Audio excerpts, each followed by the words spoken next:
and goes, we will start with a broadcast section and no embargo, followed by an embargoed section of 10 points tonight. No live tweeting during the broadcast section and use microphone provided. Go. Talk about quickly got through that, Anthony. You got home, I think. That's the tone for the whole press conference. I did get that vibe earlier, don't worry, yeah. I think you were, I'd say home, you weren't home. You got back here, I think, well after 2, didn't you? But as your sort of head finally hit the pillow, a sense of relief and that it was a job that you got done and a bit of confidence all round and what you're doing. No, very proud, like I said last night. Outstanding effort by the players. Really important game for us in terms of the European context because, you saw how the results went last night. A kind of positive result there really sort of helped us in our target. And, thought the lads gave everything on the night. Senior players outstanding, young players as always giving everything they got. And, really pleased with the outcome. You obviously spoke about Solanke and being out for around 6 weeks last night. And when you at this point of the season, there's so many big games for you coming up. Yep. Can that push or change or emphasise the need to bring reinforcements in, particularly in that position? Well, it's all those things are known. You know, nothing's changed in the last 24 hours. We've known that for a little bit worse. But well, I mean, we kind of knew sort of with Dom probably a few days back. I've obviously had a press conference in the meantime, so all these things are known. So nothing changed, the last 24 hours that changes that part of it.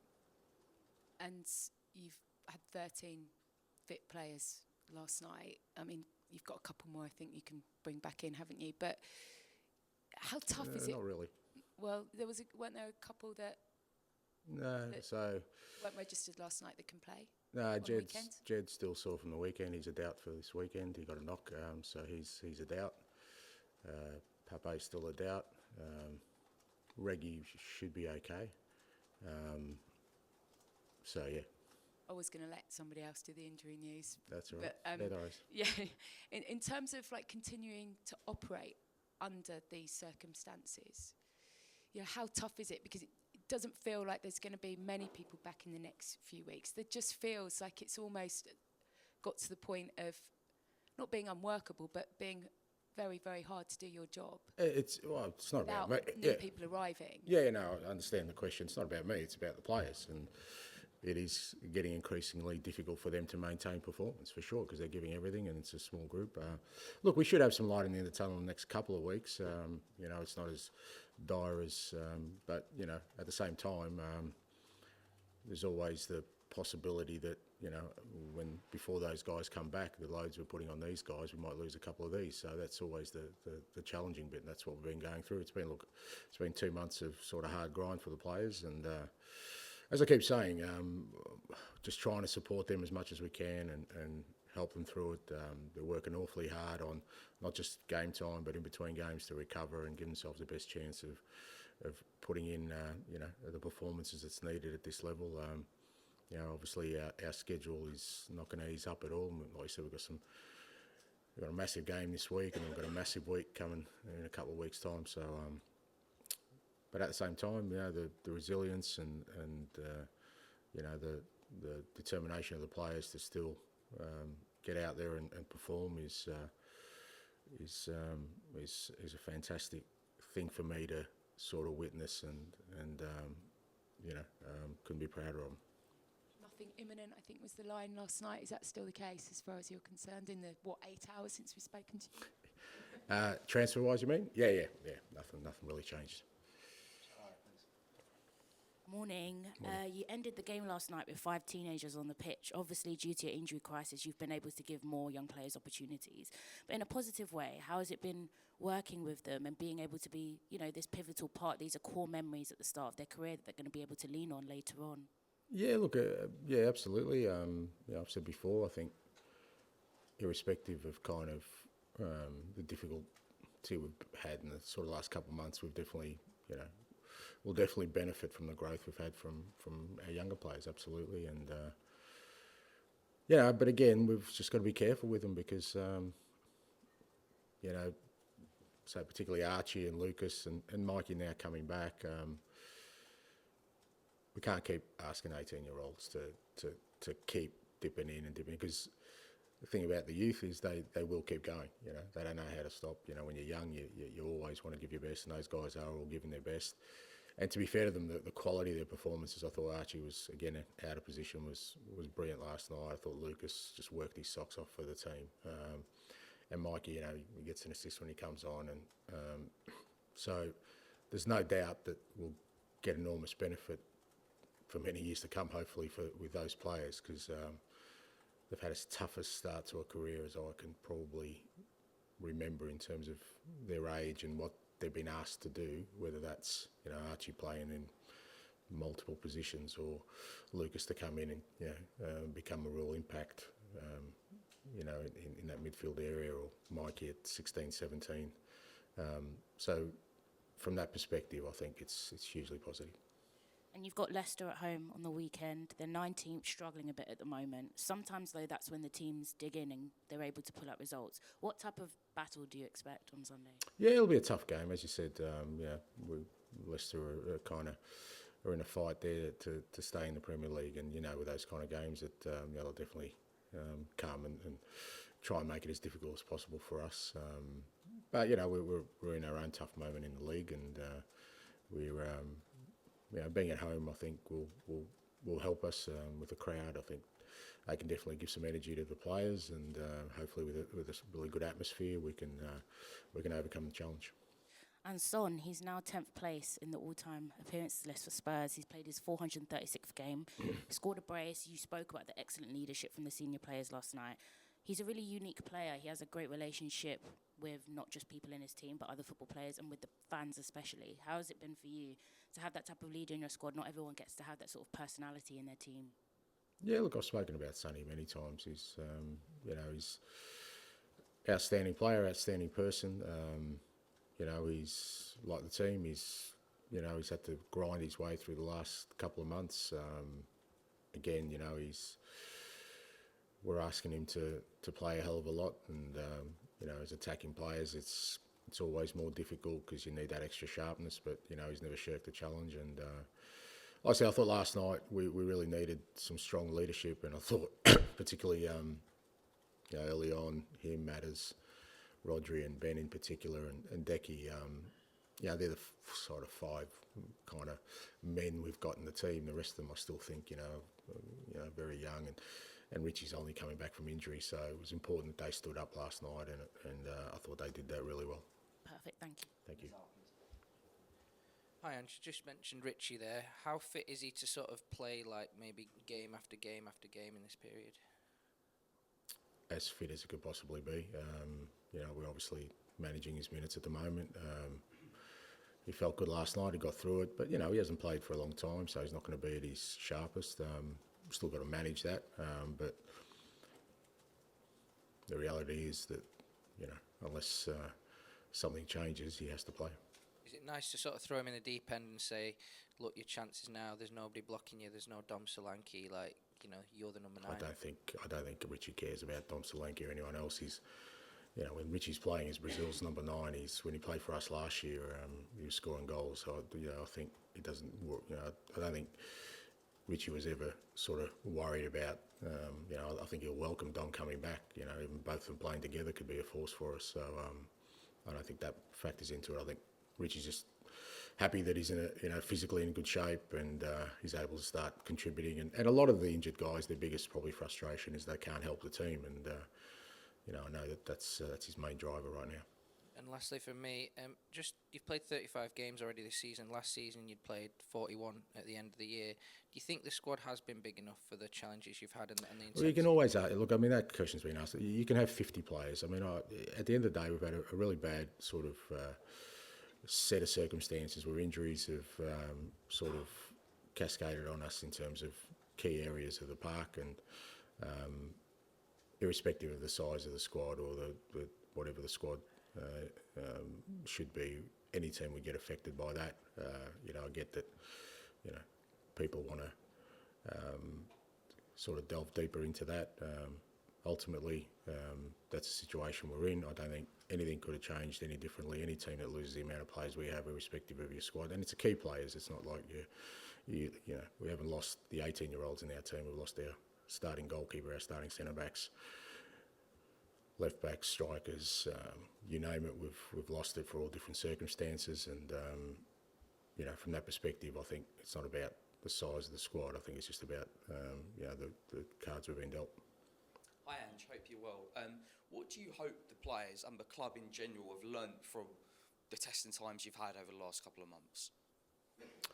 I don't think the players need to learn anything. I think the players, as I said, they've done their utmost to carry us through this. There's nothing more anyone can ask of the players. I mean, you can talk about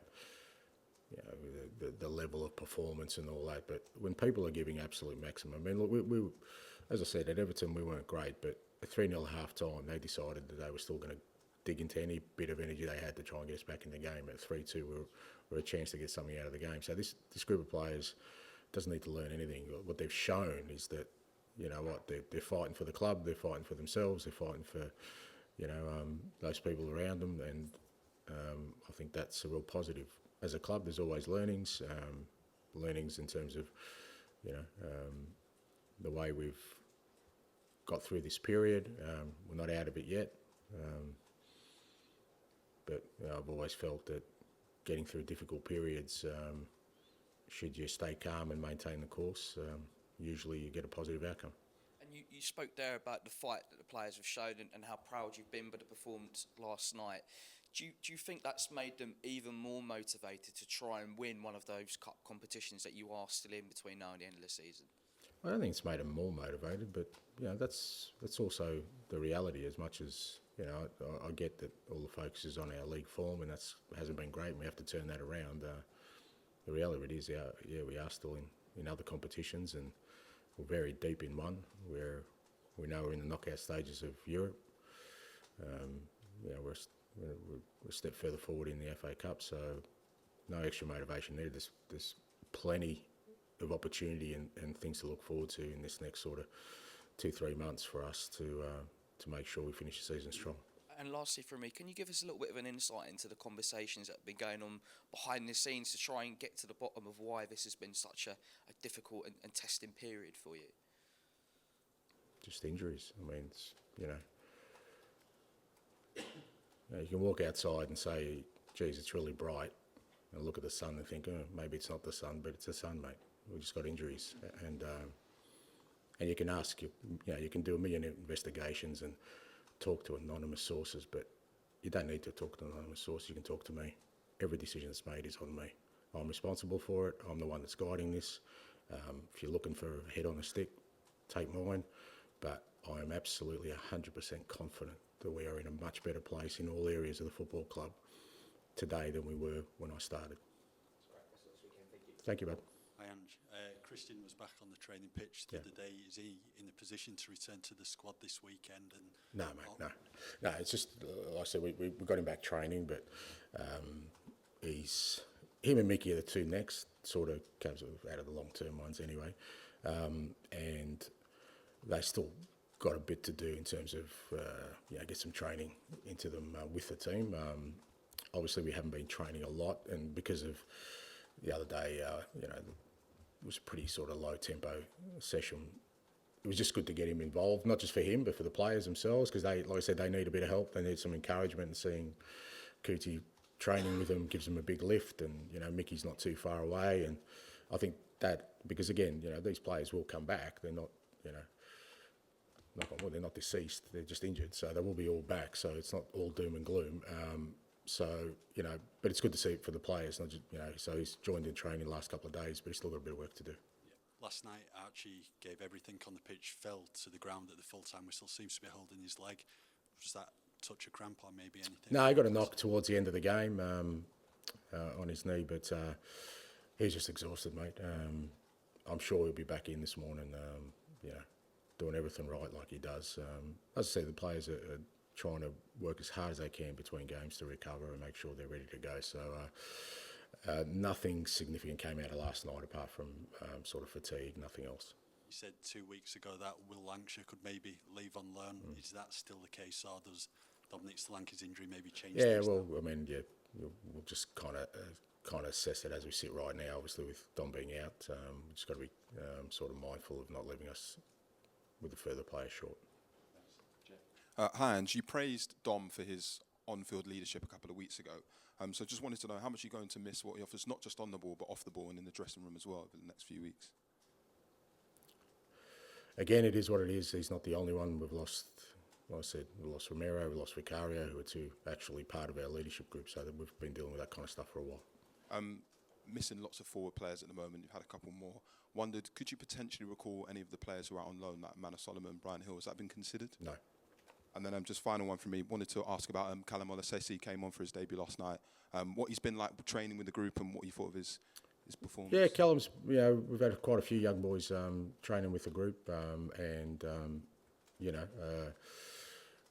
obviously with the situation we're in, it's allowed them to sort of understand sort of what it takes to even train at this level, and Callum's been great. He's obviously a very talented young player. He's one of the ones we really got high hopes for, but obviously he got a taste of it last night, which is great for him and I guess his family, and hopefully that gives him encouragement. But he's still got a long way to go in terms of becoming part of the first team. But I guess in all these kind of scenarios, you hope that the experiences they gain sort of fuels it even further. Although I think he's a very motivated young player, and like I said, we've got high hopes for him.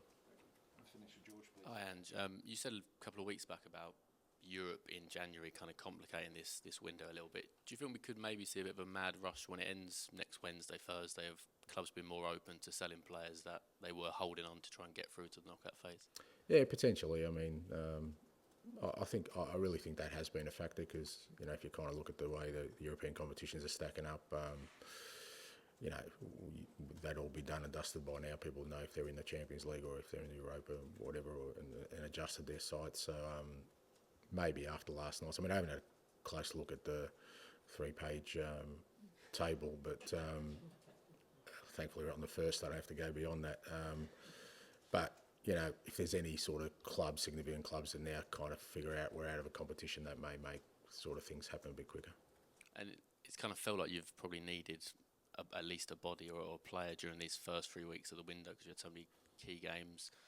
Would you be kind of happy to bring in a player just to improve the squad depth, or if there's a player that's coming in, do you want them to be able to really make a big impact in the next 4 months?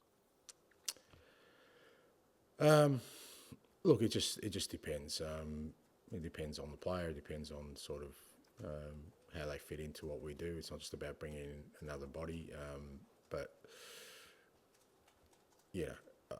there's still no doubt we need to help these players because, like I said, we've still got some significant games, in the next sort of 2-3 weeks before we get players back. And last night, you obviously created a load of chances first half, and then had to really dig deep in the second half. Sort of earlier in the season, obviously, when you didn't have the injuries, it felt like you were kind of blowing teams away and winning 4-1, 5-0, 4-0. How important was it to get kind of an ugly win, so to speak, last night, and I guess to give the group belief, because it feels like these next games going up are you're not gonna blow teams away. You're gonna have to sort of do it ugly a little bit. Yeah, I mean that depends. I mean, I know he's saying about ugly last night, but the only reason it was ugly was the players were out on their feet in the second half. I think we still could have. I thought our football in the first half was outstanding. I mean, we scored 2 goals, but we probably had great chance to score 2-3 more, and again, would have blown them away. But we had to dig deep second half. We kind of knew we had to because obviously, the players were going to feel the sort of fatigue, and I couldn't really make substitutions, significant ones, to change that a lot. So we knew that we're going to have to rely on that sort of starting 11 to carry us through the majority of the game. Like I said, it was good to throw Mikey on, and he can make an impact. So within that context, it was good that they fought it out. I thought, Sonny's third goal was also important because you always feel like, that when you're playing away from home and with the home crowd, that the opposition are going to create chances. But I thought for the most part the lads handled it well. Even Brandon, that's his first European game. We can't sort of overstate that we're throwing him in. And again, in a European game of consequence, it's not like it's a game of no consequence where you see a lot of these kind of decisions made. We've backed him in a big game, and I thought he delivered. Okay, we'll end the broadcast section there. Move on to the embargo at 10:30 p.m. tonight.